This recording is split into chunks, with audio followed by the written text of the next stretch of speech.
Have you ever felt like you lose yourself when life is good? Not when life is bad, when life is good. Let me explain. This is not in an obvious way. It's not a dramatic thing. It's just like losing yourself in quiet, subtle, almost invisible ways. Now, let me give you a few examples and see if any of these sound familiar. You've been consistent. You've been organized. You've been eating well, sleeping properly, staying on top of your routines, and you feel grounded, you feel clear. Maybe you've been hitting the gym, journaling, staying on top of your goals. Life feels amazing. And then something good happens. You meet someone amazing. You fall in love. You start dating. You start spending more time together. You feel safe. You feel seen. You feel full. And without even realizing it, you start letting things slip. Your solo dates become, I'll do it next week. Your gym sessions, they get moved. Your evening routines soften. Your boundaries stretch. Your schedule opens. You say yes to things when you should be saying no to them. You give more than you need to. Now, you don't notice it whilst it's happening, but little by little, you start to drift. Or maybe you've had a great month financially. You're proud of yourself. You've been disciplined. You've saved. You've planned. You've been on top of things. Then you have a really good month. And your nervous system relaxes so much that it confuses I'm good with I can stop holding the structure. You loosen your boundaries around money. You start treating people. You buy things impulsively because you've got it and you feel good. You dip into the safety pot you promised you'd protect. Not because you're careless, but because your body associates financial stability with relief, and relief makes you sloppy with boundaries. Or maybe it's your energy. You've been calm, regulated, focused. You've been doing the inner work. You feel emotionally aligned, and then work picks up. Or someone needs something from you, or a new opportunity appears. And because you feel good, because you feel stable, you start taking on more. You overextend, you overperform, and overgive. Because when you feel strong, your brain assumes you have more to give, and you slip into your old identity of the strong one. Then a few weeks go by and suddenly you're tired again. You're overwhelmed again. You're overstimulated again, and you're resentful again. Your routines are all gone. Your clarity is foggy again. Your energy is leaking everywhere, and your nervous system is triggered, if not fried. And you feel like you've lost yourself again. Now, here's the part most people don't see. The fall never happens when you're empty. The fall happens when you're full, because that's when your system unconsciously believes it can afford to abandon you because it's safe now. Now, if any of that resonates with you, stay exactly where you are, because in this video, I'm going to explain why this happens, the psychology and neuroscience behind it, what this pattern says about your wiring, and 3 evidence-based tools you can use to stop losing yourself every time life gets good. You can start this today. But before we get deeper, let me introduce myself. I'm Marina Papa, founder of the AP Method. And if you're ready to do life, love, and success in a way that actually gets your results, then you're in the right place. And if you really don't know who I am and you're wondering, why should I even listen to you? Totally fair question. Well, I'm someone who was incredibly lost and who hit burnout so hard, it broke every area of my life. My relationships, my career, my health, my confidence, my sense of self, all of it. And no matter how much I achieved or how hard I pushed, I somehow kept ending up in the same painful patterns until I finally realized something. The real issue wasn't the world out there, it was the world within me. And facing that truth wasn't easy. In fact, it was one of the hardest things I've ever done. But once I did, everything started to shift. I rebuilt my life from the inside out, layer by layer. And over time, I became completely unrecognizable in the best possible way. I'm a former dental hygienist and therapist. I now work for a global dental and medical company. And I also help others create these same transformations in their own lives. So if you want to build a life you don't need to escape from, and you want success that doesn't cost you your well-being, then this channel and this video is going to be very much for you. So if you enjoy my content, hit subscribe and let's get into it. Now, let's talk about the real reason you lose yourself when life gets good, and why you start giving more than you should the moment you feel safe. Now, this isn't a personality flaw. It isn't emotional weakness or you being too kind. And it absolutely isn't a lack of discipline. There are 3 core psychological mechanisms at play here. The first one is the nervous system and homeostatic stress conditioning. This means your nervous system is wired for familiarity, not happiness. A study published in the Journal of Neuroscience found that the brain calibrates itself to the stress level it experiences most often. So if you grew up or lived for years in environments where you had to overfunction or overgive or perform or stay hyper aware or manage others' emotions or be the strong one, then your brain learned that high output equals safety, self-sacrifice equals stability, being useful equals survival. So when you finally feel calm, safe, loved, or abundant, your brain panics because calm feels unfamiliar. Stillness feels foreign. Peace feels suspicious, and abundance feels temporary. And so, without you knowing, your nervous system re-triggers the behaviors that make your brain feel normal again. So you give more, you do more, you bend more, you empty your cup, you people please, you take on more tasks, you say yes to things you don't want, you overspend, you overcommit, you overstretch. Now, it's not because you choose to, but because your nervous system is recalibrating you back to the stress level it knows. Now, this is why you only realize you've lost yourself after the crash, not during it. The second reason for this is attachment conditioning and earned belonging. Attachment theory research from Harvard found that people with anxious or avoidant histories engage in over-functioning behaviors when they feel close to others. Why is this? Well, because their nervous system doesn't believe they are enough on their own. So the moment you feel loved, safe, or connected, your subconscious goes, I need to maintain this connection. I can't mess this up. I need to be impressive or helpful or easy or flexible or low maintenance. I need to prove I'm worth staying for. Now, this is why you soften your boundaries around someone you care about. This is why you adapt to their schedule. This is why you give more time than you have. This is why you abandon routines to see the other person. This is why you start performing without realizing it. You're not being needy. You're trying to secure connection through output because that's how your body learned to be safe. Now, number 3 is identity programming and the strong one syndrome.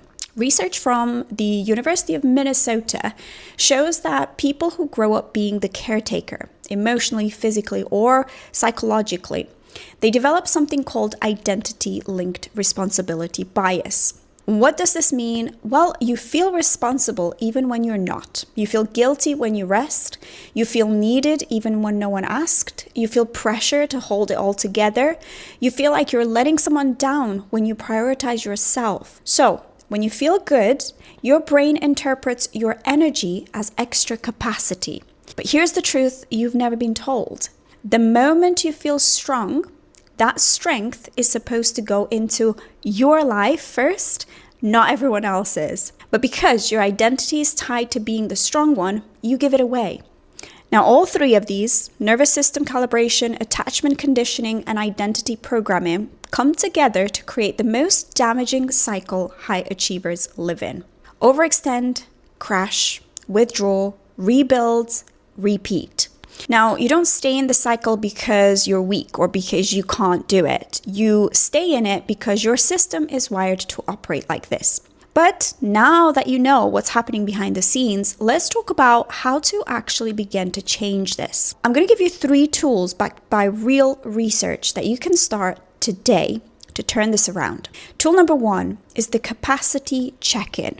This is supported by Harvard behavioral research. A Harvard study on decision fatigue found that people are 40 to 60% more likely to overcommit when they feel emotionally good, not when they feel bad. So why is this? Well, because positive emotion creates a false sense of capacity. So you need a grounded daily mechanism for checking what your real capacity actually is. So every morning before the world gets access to you, ask yourself this: what is my actual emotional, physical, and mental capacity today?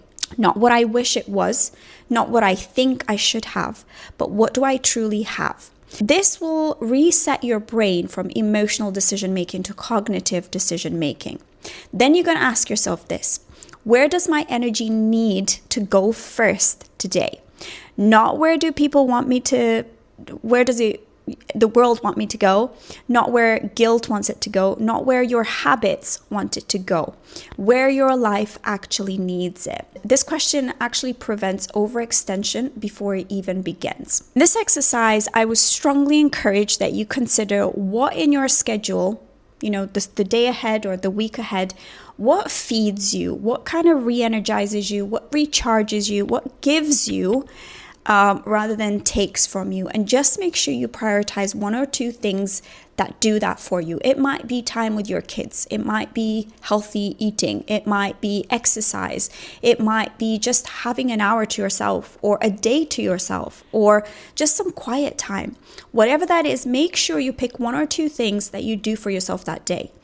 Beyond that, also assess the sort of things that really drain you. And then what you want to do is strike a bit of a balance between giving to yourself first and foremost and making sure you get that every day. And then if you can, remove anything that is draining, that isn't really adding any value. So things might be, like a colleague who always wants for your help, even though they have everything they need and they could be making their own decisions. Or it could be a family member that always calls you and they always need your feedback and your energy, and you just feel like you're constantly living to help them through things.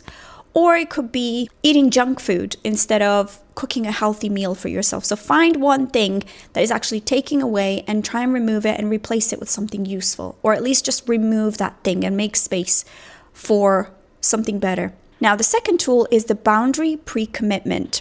A study in clinical psychological science showed that when people pre-commit to boundaries before a triggering situation, their brain's prefrontal cortex remains online. This means you stay logical when you're triggered and you stay regulated in sort of self-leadership. So I want you to pre-commit to 3 boundaries every morning. Boundaries like, I'm not canceling my gym session for anything, or my money plan doesn't change regardless of what comes my way, or my evening routine is non-negotiable, or I don't reply instantly unless it's necessary, or I don't explain myself to make people more comfortable, or I don't say yes on the spot.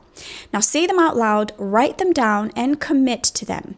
The moment you feel good, your brain will try to renegotiate your boundaries. So pre-commitment stops that. Tool number 3, the 24-hour pause. Now, Stanford did a study on emotional impulsivity and found that creating a 24-hour pause around decisions reduces regret by 80%. Not because people change their minds, but because calm you makes different decisions than triggered you or excited you. So, here is your rule. No decisions in emotional elevation. No decisions in emotional collapse, only decisions in neutrality. What does that mean? You'll only make decisions when you're in a calm state, when that emotional reaction has passed. If you want to spend money, wait 24 hours. If someone asks for your time, say, let me check and I'll let you know. If someone wants emotional labor, take a pause. If you want to overextend, pause. Your entire life changes when you insert time between urge and action. Now, these 3 tools, capacity check-in, boundary pre-commitment, and the 24-hour pause, they break the cycle before it even starts. Because the truth is this, when you feel good, that is when you need the most structure, not the least. When your cup is full, you don't have more to give, you have more to build with. And when you're at your best, that is when you protect yourself the hardest. So if you can learn to stay anchored when life gets good, if you can learn not to abandon yourself the moment you feel safe, you will become a completely different person. Your clarity becomes sharper, your decisions become stronger, and your boundaries become clean. So your nervous system becomes much more regulated, which is key. Your relationships become healthier, your finances stabilize, your self-trust skyrockets, and your consistency becomes natural. So your entire life is going to upgrade. Now, this is also what I teach inside the AP method. We do the process of clarity, purpose, and transformation, because without clarity to self, then you cannot build a life that feels like yours. And if this resonated with you, like this video and comment below which part hit you the most. Was it the love, the money, overextended identity, nervous system regulation?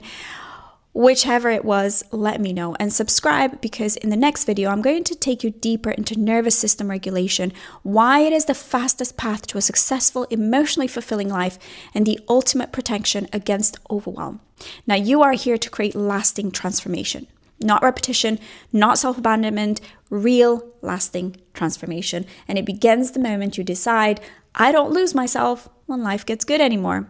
Thank you so much for watching. Thank you for listening. And I can't wait to see you all in the next one. Bye for now.